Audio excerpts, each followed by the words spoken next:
can give you great testimonies as well. And then I would like to take this opportunity to thank all the members of this very important audience. And Mr. Yoho, thank you very much for your support in the Uyghur issues. Thank you. Okay. Yeah. Okay. Thank you. I thank you, and I yield back. Okay, thank you.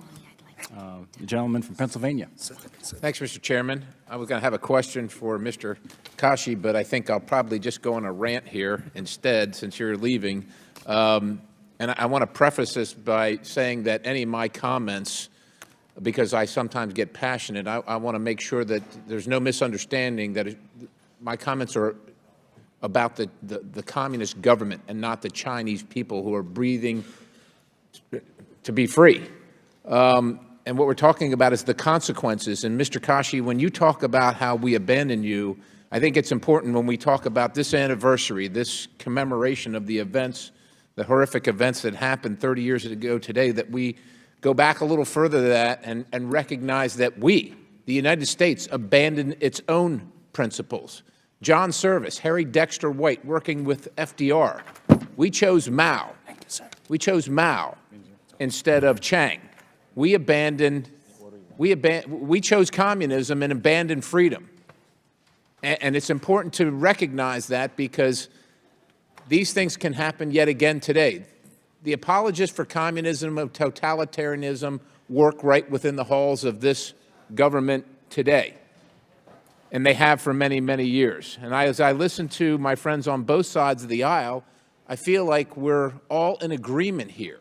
And while I commend the makers of this legislation and this panel and the recognition of what has happened 30 years ago, and to keep that memory alive, and the efforts for which so much was sacrificed to keep those things alive, we must not stop at that, and we must recognize where we are.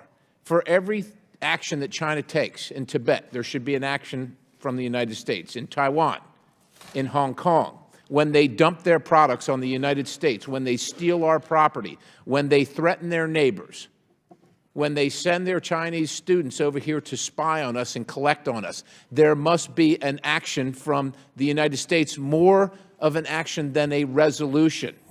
China has been in a trade war, an economic war, a culture war, an information war for decades with the United States, and it is long time overdue that the citizens of the United States wake up to this fact.